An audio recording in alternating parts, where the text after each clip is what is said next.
Shalom, Bapak Ibu Saudara. Kita melanjutkan studi kita kristalisasi. Kali ini kita ambil tema tentang Abraham, ya. Barangkali kita dua tema ini tentang Abraham. Kita ambil dulu tema yang pertama ini tentang panggilannya. Apa maksud Tuhan dengan memanggil atau memilih Abraham ini, ya. Kita akan bahas barangkali 3 poin, yaitu tentang rencana Bapa dari mulainya, ya. Ini masih di kitab Kejadian soalnya, ini cocok masih studi kristalisasi. Kemudian kita nanti masuk kepada maksudnya janji Abraham itu. Kenapa Abraham dijanjikan keturunan dan juga tanah, ya. Kemudian yang ketiga, poin ketiga, nanti kita akan masuk kepada aplikasi secara khusus tentang Kristus yang memerintah di dalam hati kita, ya. The kingdom of God is within you. Itu kenapa, nanti kita lihat dulu awal latar belakang ini, kenapa nih Abraham ini dipanggil, ya. Kita sudah tahu pada waktu itu di zaman Abraham bumi sudah terbagi, ya. Di zaman Pelek sebenarnya itu dikatakan di sini bumi sudah terbagi. Itu di Kejadian pasal 10 ayat 25. Jadi apa maksudnya bumi sudah terbagi ini? Artinya bumi terbagi menjadi beberapa suku, bahasa, bangsa, kerajaan, bahkan dewa-dewanya itu. Tiap kerajaan punya dewanya sendiri. Kita tahu Babel itu dewanya Bel, ya, rajanya. Di sebenarnya ini gara-gara Nimrod membangun, dia orang yang pertama kali berkuasa membangun kerajaan. Dia menggerakkan seluruh dia dari keturunan Ham. Dia bahkan menggerakkan seluruh keturunan Sem, seluruh keturunan Jafet di tanah Sinear itu. Itu bukan daerah keturunan keturunan Ham, bukan. Tapi di daerah keturunan Jafet itu dia bangun itu kerajaannya. Nah, karena kerajaannya ini Nimrod ini kita sudah bahas kemarin, ya, tegar menentang Tuhan, dan Tuhan ya campur tangan dengan menghancurkan kerajaan itu. Pecahlah kerajaan itu, terbagilah bumi itu menjadi pecahan-pecahan kerajaan, pecahan suku bangsa juga, bahasanya juga, rajanya termasuk semua. Nah, pada waktu itulah Abraham dipanggil dengan maksud sebenarnya membangun kerajaan sorga di bumi, ya, agar nanti kerajaan-kerajaan dunia ini menjadi kerajaan Tuhan, dan yang jurafinya semuanya diberkati oleh kerajaan yang satu ini, kerajaan sorga. Sebabnya kita mau coba dulu lihat dari rencana Bapa. Apa rencana Bapa menempatkan Adam dan Hawa atau manusia di bumi ini, ya. Saya rasa nggak usah kita baca ini, Kejadian 1 ayat 26 sampai 28 sudah sering itu kita baca. Dikatakan di sana, baiklah kita menjadikan manusia serupa dan segambar. Selem dan Demut, ini istilah Ibraninya. Selem itu artinya representatif, menjadi wakil Tuhan manusia itu di bumi. Sementara Demut itu kreativitas, bicara kreativitas, keserupaan dalam kreativitas, artinya beranak cucu, memperluas diri. Manusia diberi kemampuan itu. Kayak Tuhan sebenarnya menciptakan itu, dia memperluas dirinya. Karena segala sesuatu itu berasal dari dia. Kayak saya memperluas diri melalui bantuan istri saya. Lahirlah 3 anak itu. 3 anak saya dan kami, itulah perluasan saya. Nah, seperti itulah Demut itu. Istilah Ibrani Demut kayak begitu. Nah, untuk manusia tujuannya Tuhan Selem dan Demut ini, dan menempatkan manusia di bumi agar berkuasa, berotoritas, ya, dan atau menaklukkan. Istilah Ibraninya kabas kita sudah tahu itu artinya menginjak. Karena Tuhan menempatkan musuh-musuh di bumi ini. Ya, ular itu salah satunya itu ya. Ya, iblis, roh jahat, dan semua hal-hal yang harus ditaklukkan lah. Secara jasmani juga bumi ini harus ditaklukkan. Ya, dikuasai, diatur, dikelola. Nah, itu artinya sebenarnya dari Taman Eden, dari Taman Eden itu, cerita itu pun kita sudah bisa tahu bahwa maksud Tuhan adalah menegakkan kerajaannya yang diwakili manusia tentunya di bumi. Sementara bahkan sebenarnya Taman Eden itu sebenarnya kerajaan surga di bumi. Hanya dalam tahap awalnya. Masih perlu proses sampai nanti menjadi kota. Kita tahu kota di kitab Wahyu itu, kota Yerusalem baru itu kota itu simbol pemerintahan. Kalau Yerusalem, ya simbol pemerintahan Elohim. Ya, turun dari surga ke bumi karena Tuhan menempatkan manusia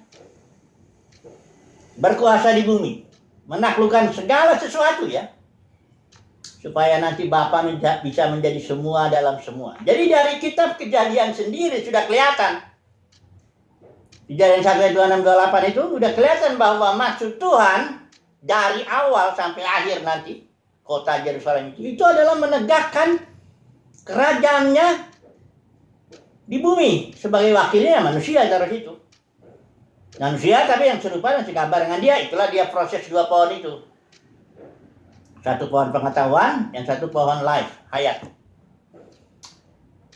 Nah, kita kembali lagi kepada maksud Tuhan panggil Abraham ini. Itu sebaiknya barangkali kita baca aja ya, Kejadian 12 itu. Ini saya pakai LAI ya. Saya baca 1-3 ya. Berfirmanlah Tuhan kepada Abram. Ini masih Abram namanya ya. Abram itu artinya exalted father, artinya bapak yang dimuliakan. Namanya dari awal pun dia sudah bapak. Bapak yang dimuliakan. Kemudian menjadi Abraham. Artinya Abraham itu father of the multitude. Bapak banyak bangsa, banyak orang. Ya. Karena dia nanti ditetapkan menjadi bapak semua orang beriman ini masalahnya. Dikatakan di sini, pergilah dari negerimu dan dari sanak saudaramu dan dari rumah bapamu ini ke negeri yang akan kutunjukkan kepadamu. Aku akan membuat engkau menjadi bangsa. Ini dia nih ya, yang besar dan memberkati engkau serta membuat namamu masyhur. Dan ini dia, engkau akan menjadi berkat. Ini secara khusus surat Galatia Paulus menjelaskan bahwa melalui Abraham dan keturunannya itu tunggal bentuknya, yaitu Mesias ya, keturunan Abraham Mesias itu. Jadi dikatakan di sini, aku akan membuat engkau menjadi bangsa yang besar dan memberkati engkau serta membuat namamu masyhur dan engkau akan menjadi berkat. Ini maksudnya melalui keturunanmu ya. Itu maksudnya. Aku akan memberkati orang-orang yang memberkati engkau dan mengutuk orang-orang yang mengutuk engkau. Dan olehmu, ini sebenarnya olehmu dan keturunanmu yang tunggal itu, semua kaum pecahan-pecahan kerajaan Nimrod itu di muka bumi akan mendapat berkat. Jadi maksud Tuhan jelas di sini. Karena Tuhan itu, Tuhan kita itu Tuhan yang memberkati ya, dan rencananya tidak boleh gagal. Sebab dia rencananya dari awal tuh kita tahu Kejadian 1-2-6-8 itu menegakkan kerajaannya di bumi. Diwakilkan kepada manusia. Ya, agar manusia menaklukkan segala sesuatu. Karena ada tugas itu ya. Bukan main tegakin kerajaan aja. Enggak, kerajaan itu akan perang nanti melawan kerajaan kegelapan. Sampai musuh terakhir itu maut. Yaitu yang disimbolkan pohon pengetahuan itu. Itu dikalahkan. Jadi maksudnya Tuhan mulai dengan cara Abraham mesti keluar dari, dikatakan di sini, pergilah dari negerimu. Kenapa? Ur-Kasdim negerinya. Iya, karena Ur-Kasdim itu pecahan kerajaan Nimrod. Ada rajanya di situ, ada dewanya di situ. Ya, jadi Tuhan mau keluar kamu, nggak boleh di situ. Aku mau memulai sesuatu yang baru melalui kamu, yaitu kerajaan, membangun kerajaan sorga di bumi. Jadi Abraham harus keluar, ya. Nanti kita melihat bahwa ketika dia melakukan dia keluar itu dia tidak sepenuhnya taat, masih bawa Sitera, masih bawa Lot, ya. Tapi nanti besok kita akan bahas perjalanan iman Abraham. Yang ini kalau ini sekarang kita panggilannya itu maksudnya apa? Supaya jelas kita ya panggilan Abraham itu. Jadi Abraham harus keluar, ya, dari negeri, dari sanak saudaranya, dari bapaknya, rumah bapaknya, karena Tuhan mau bangun sesuatu, memulai, katakanlah begitu ya, memulai sesuatu. Makanya dia namanya bapak. Kalau bapak itu originator, yang memulai kan, memulai sesuatu. Nah, tujuannya jelas membangun kerajaan. Bagaimana caranya? Dengan menjadikan Abraham suatu bangsa. Ya kita tahu nanti Israel, bangsa Israel kan, turunan Abraham itu. Kemudian bukan hanya bangsa, dikasih tanah juga. Ya karena kan namanya kerajaan, ya harus ada wilayahnya. Ya kan? Kayak apa? The kingdom, king dengan domain. Jadi raja dan domainnya, wilayahnya. Kingdom itu artinya king, raja yang berkuasa di wilayahnya, domainnya ada. Itulah makanya dikasih tanah perjanjian, yang itu tanah Palestina yang kita tahu kan. Yang memang itu. Nah, jadi Abraham harus keluar. Tapi ini panjang ini rencana Tuhan, ini luar biasa ya. Berabad-abad itu. Hanya kita harus tahu, nah ini dia. Ini bahaya kalau nanti orang nggak tahu, kerajaan Israel itu hanya baru simbolnya. Belum kerajaan sorga di bumi itu, belum. Karena nanti sejarah Israel juga panjang itu. Dari Kejadian pasal 12 ini sampai, katakan sampai Maleaki lah habis itu. Cerita perjanjian lama itu tentang satu bangsa itu. Tentang bangsa Israel. Nah dari perjanjian baru itulah baru cerita tentang keturunan yang tunggal dari Abraham itu Yesus Kristus, ya. Jadi kalau saya mau menjelaskan itu mengenai Toledot, ini kan kita sudah pernah bahas di Toledot itu. Pertama Toledot langit dan bumi, Toledot Adam, Toledot Nuh, ya. Kalau ini memang Abraham ini nggak dibilang Toledot Abraham, tapi Toledotnya mulai dari Terah, ya. Ini ada sesuatu yang misteri, nanti kita akan melihat itu kalau Tuhan bukakan, ya. Nah, ketika di dalam surat ini kalau saya baca, singgung dulu, minta bantuan dulu sebentar ya, karena ini Kristus, katakanlah Kristus, ini saya pakai ini aja lah, ya, daripada susah bolak-balik. Ini Kristus, korporat itu keturunannya Abraham itu, keturunan Yesus itu, sambungannya. Nanti sebentar saya kasih tahu dulu ini. Nah, ini di Matius ini ada silsilah.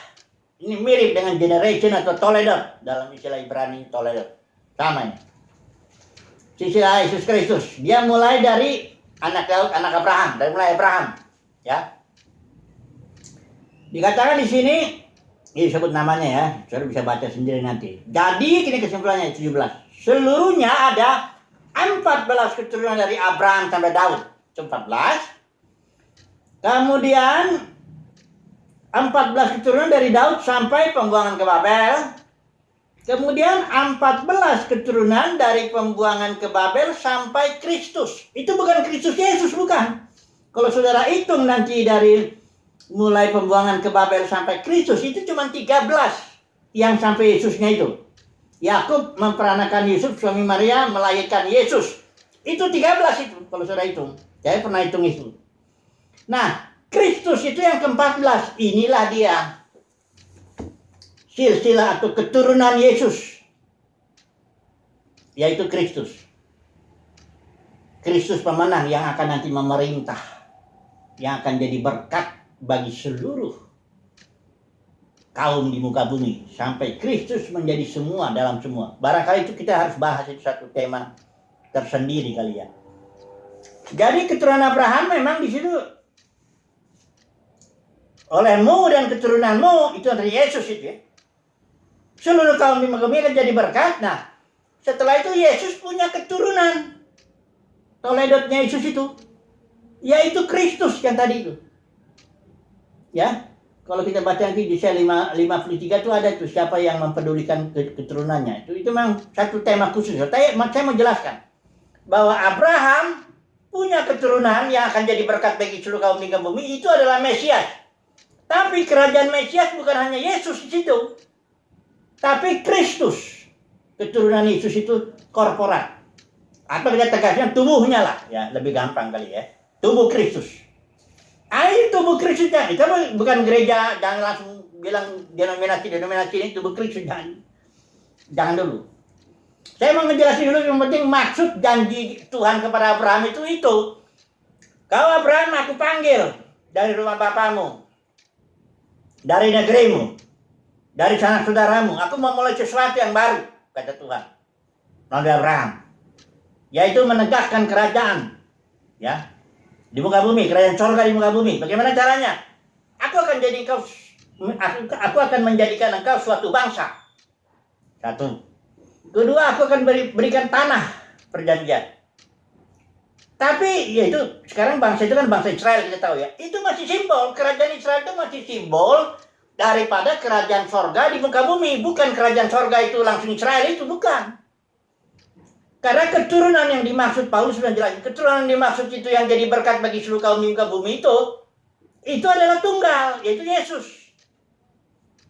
Nah, Yesus ini punya keturunan, itulah dia Kristus, gereja pemenang, yang akan menjadi berkat bagi seluruh kaum di muka bumi. Jadi saudara sudah bisa membayangkan itu ya. Saya mau jelasin dulu ini ya. Kerajaan Daud dengan kerajaan Mesias. Supaya saudara tahu bahwa kerajaan Mesias itu levelnya lebih tinggi daripada kerajaan Daud atau kerajaan Israel. Ini kesalahan orang Farisi. Ini saya baca dulu deh. Orang Farisi tidak ngerti, dia sangka Mesias anak Daud itu berarti kerajaan Mesias sama dengan kerajaan Daud. Enggak, itu kerajaan Mesias lebih tinggi dimensinya. Itu kerajaan Mesias dimensi surgawi. Itu makanya Yesus di depan Pilatus bilang, seandainya kerajaanku dari sini, ya hamba-hambaku kan melawan. Aku nggak akan dibiarkan ditangkap oleh orang-orang Yahudi. Tapi Yesus bilang gini, kerajaanku bukan dari sini. Dimensi kerajaanku dimensi surgawi, lebih tinggi. Coba kita lihat ya. Ini di Matius pasal 22. Saya pakai Elai aja. Matius 22 ayat 41. Saya baca ini. Judulnya ini hubungan antara Yesus dan Daud. Ya.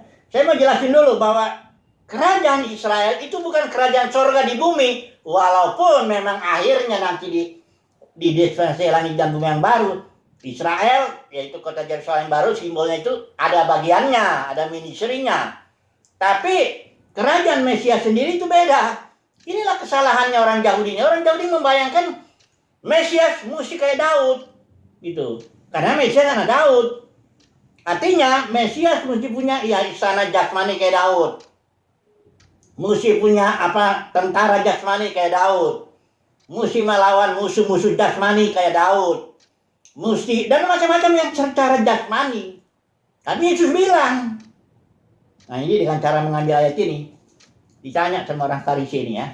Saudara jangan bayangin orang Farisi itu bego-bego, nggak ngerti ya Alkitab. Mereka bukan, mereka luar biasa. Sudah tahu kalau belajar anak Yahudi di zaman Yesus itu dari 0 sampai 6 itu diajar oleh bapak ibunya. Kemudian dari 6 sampai 13 itu sinagoga yang ngajar itu. Itu yang ngajar oleh Taurat orang-orang Farisi. Barulah dia belajar 5 kitab hukum. Dia keluar 5 bilangan-bilangan ya di sinagoga. Diajar oleh ahli Taurat dan orang Farisi. Luluslah dia menjadi son of law.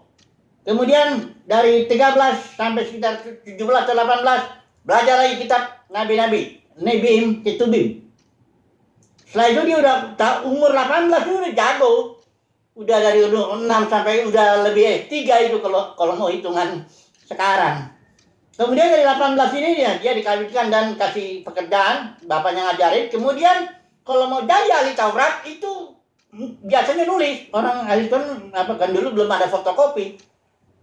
Nulis, belajar sampai lah dia umur sekitar 40 atau 45. Udah bayangkan lah itu. Udah makanannya itu perjanjian baru. Tapi ditanya sama Yesus begini, dia bingung.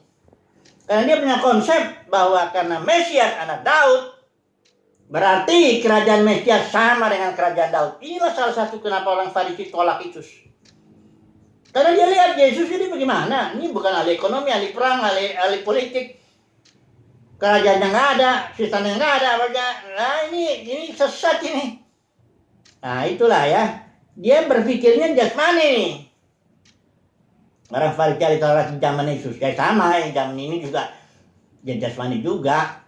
Yang ngajarin perpuluhan, buah sulung itu kan jadi jasmani, ngajarin gedung ibadah di gedung ini, gedung itu kan jadi jasmani ya. Nanti saya cerita dulu.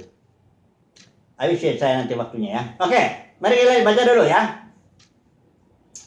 Ketika orang-orang Farisi sedang berkumpul, Yesus bertanya kepada mereka, katanya, apakah pendapatmu tentang Mesias? Anak siapakah dia? Kata mereka kepadanya, mereka nggak perlu lagi mikir ini. Anak Daud. Gitu. Langsung Yesus bilang, oke. Katanya kepada mereka, jika demikian, bagaimanakah Daud oleh pimpinan roh dapat berkat menyebut dia Mesias itu tuannya? Yesus mengutip Mazmur itu ya. Dia pasal 4 ayat yang ke-44 itu dikutip dari Mazmur 110 ayat 1. Bagaimana Daud dengan pimpinan roh dapat menyebut Mesias itu tuannya ketika ia berkata, Tuhan telah berfirman kepada Tuanku. Ini Tuanku ini. Semua orang Yahudi tahu ini ayat ini berkenaan dengan Mesias. Tuhan telah berfirman kepada Tuanku, duduklah di sebelah kananku sampai musuh-musuhmu kutaruh di bawah kakimu. Jadi semua musuh Mesias akan ditaruh di bawah kakinya. Sementara itu Mesias tetap dia duduk di sebelah kanan Bapa. Itu makanya Kisah Para 3 ayat 20. Kristus Mesias harus tetap sebelah kanan Bapa sampai pemulihan segala sesuatu. Sampai semua musuh-musuhnya ditaklukkan. Sampai setiap lutut bertelut. Nah ini dia.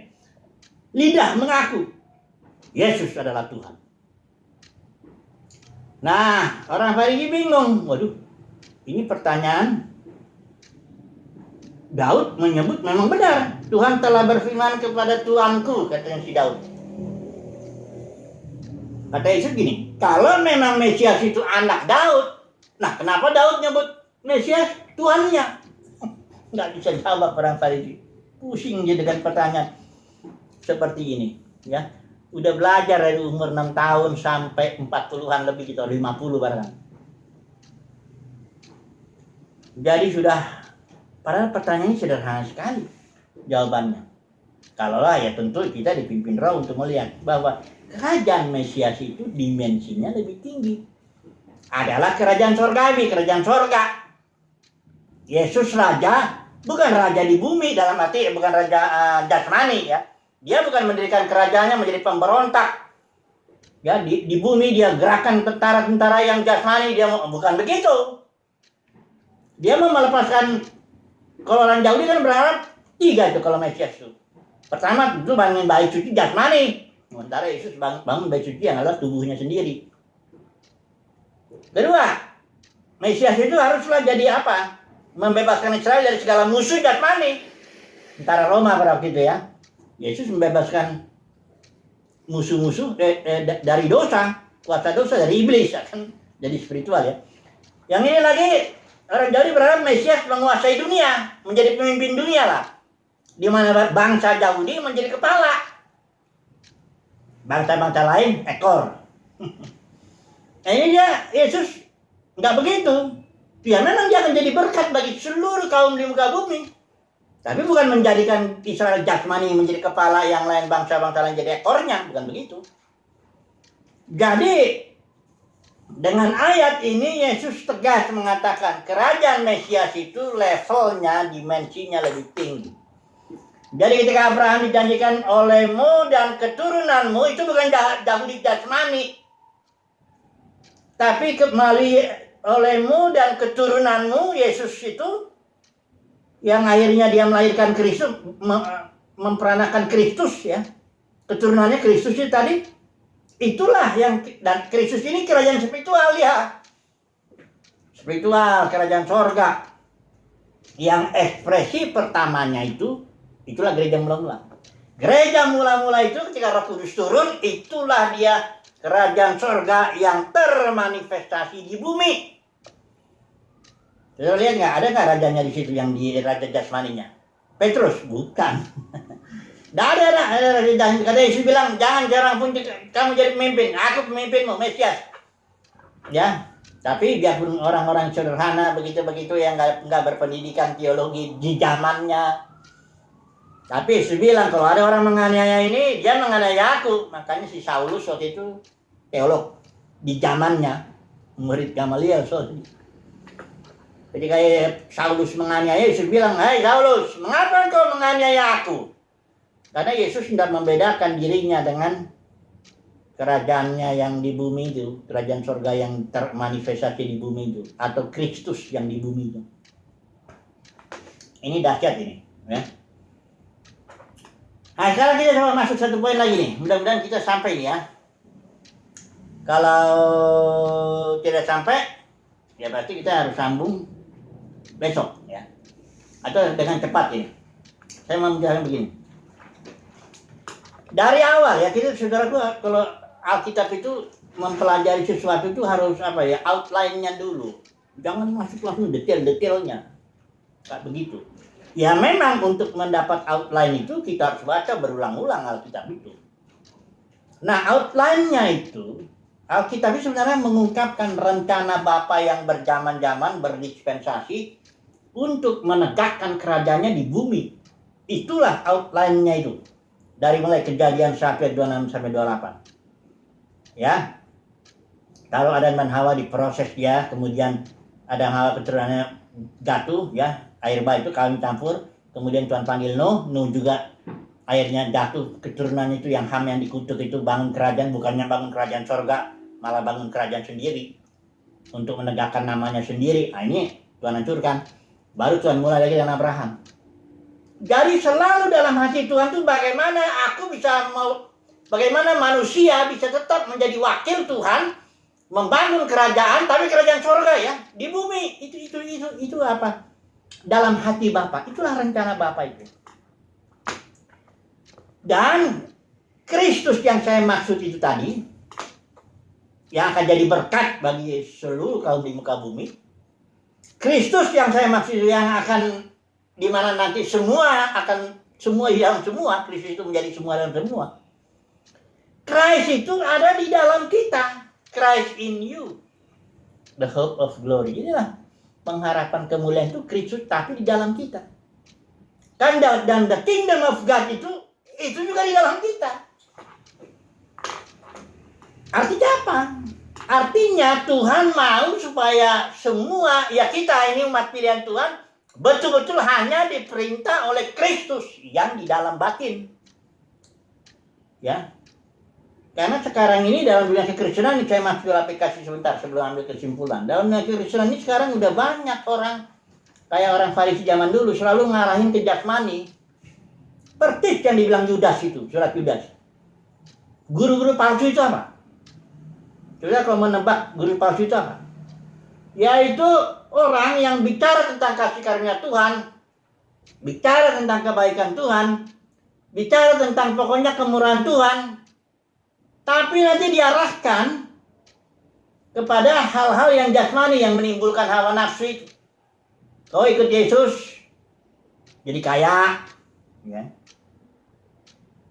nggak banyak masalah, hidupmu aman, gitu-gitu dah. Berkat-berkat yang karanya ke situ, walaupun ngomong juga berkat mengenal Tuhan, tapi samar-samar, gak jelas. Padahal maksud seluruhnya itu kalau udah sampai nanti di Kristus di sini, generasi ini adalah orang-orang yang mengikuti pimpinan roh yang di dalam itu, Kristus itu. Karena Kristus itu ada Kristus kepala, Kristus tubuh, ada the spirit, roh, ada juga Kristus itu kingdom, ya, kerajaan Kristus, ada Kristus itu juga jadi semua dalam semua. Itu semua dalam batin, dalam dimensi surgawi yang ada di dalam batin kita. Karena manusia itu kan ada di dimensi surgawinya, ada di dimensi jasmaninya. Jadi kesimpulannya apa dulu ini? Tuhan mau memerintah langsung. Tuhan mau menegakkan kerajaannya di bumi, tapi dia mau langsung memerintah. Kalaupun ada nanti rasul, nabi, penginjil, pengajar, itu cuma memperlengkapi aja. Pada gilirannya orang kudus itu, tubuh itu yang harus mengerjakan, membangun tubuh Kristus. Kita lihat Efesus pasal 4. Tuhan yang memberikan rasul, nabi, penginjil, gembala, pengajar untuk memperlengkapi orang-orang kudus bagi pembangunan tubuh Kristus. Nanti orang-orang kudus ini yang harus aktif melayani, membangun. Bagaimana aktifnya? Dipimpin roh. Sama seperti gereja mula-mula itu, kisah para rasul.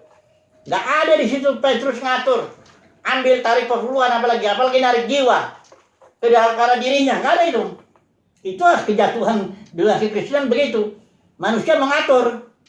Itu mulai dari Ignatius itu, tahun 117, ya udah banyak bicara tuh. Dia bilang, bishop itu beda dengan para penatua. Terus dia bilang aja, hei jemaat, kau harus anggap bishop ini Tuhan sendiri. Itu ada tuh ayatnya di bukunya itu.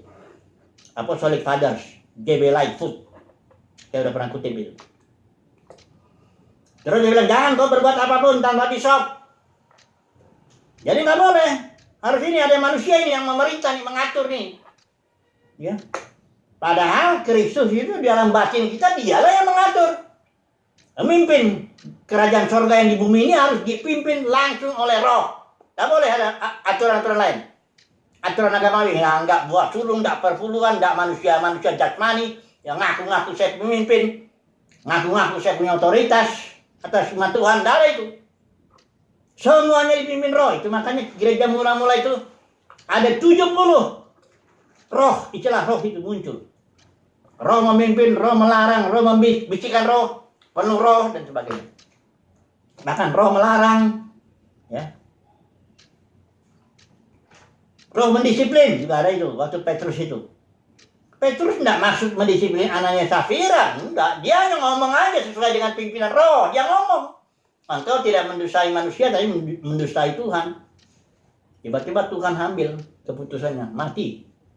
Itu disiplin Tuhan. Lain kalau gembala sedang mendisiplin pengerjanya yang bandel-bandel, yang gak menurut sama dia. Lain itu. Ya, jadi kesimpulannya Tuhan mau memerintah. Saudara dan saya langsung. Ibadahnya harus dalam roh dan kebenaran. Kebenaran itu artinya realita ya. Apa adanya realita, bukan lagi simbol. Kerajaan Israel, aturan-aturan hukum-hukum semuanya itu simbol aja. Lihat tuh baca tuh Kolose pasal apa mana dia ada. Kolose pasal 2 ayat 16-17. Ya, semuanya itu hanya peraturan-peraturan sampai nanti realitanya Kristus. Kita udah baca terakhir lah ya. Kita baca ini ya. Kolose 2. Ini saya ambil ILT ini. Ya. Kolose 2 ayat 16 dan 17 ya. Nah, coba dulu saya baca ini. Katakan di sini begini. Oleh karena itu janganlah seorang pun menghakimi kamu dalam hal makanan, dalam hal minuman, atau dalam hal penghormatan akan hari raya, atau mengenai bulan baru, atau hari-hari sabat, kita tambahin lagi, atau perpuluhan, atau buah sulung, semua hukum-hukum Israel itu ya, hukum rajam dan sebagainya. Ayat 17, yang merupakan bayangan, ya, simbol dari hal-hal yang akan datang, tetapi wujudnya adalah Kristus. Jadi orang umat pilihan Tuhan harus dipimpin mutlak oleh Kristus. Tak boleh yang lain. Kerajaan Israel semua hukum Tauratnya bukan dibatalkan tapi digenapi. Kita makanya jangan dibandingkan hukum Taurat ini orang Israel dengan kita kerajaan surga di sini, jangan dibandingkan. Ini hanya lanjutannya, ini sini simbolnya, ini bayangannya, inilah realitanya. Tapi pemimpin denominasi bawa-bawa hukum perbulan, bawa-bawa hukum buah sulung lah, udah gitu nafsirin salah lagi. Udah jelas dia karena cinta uang kok. Bawa-bawa itu ke dalam umat Tuhan. Tapi umat pilihan Tuhan yang enggak lah. Oke lah, udah waktu. Haleluya.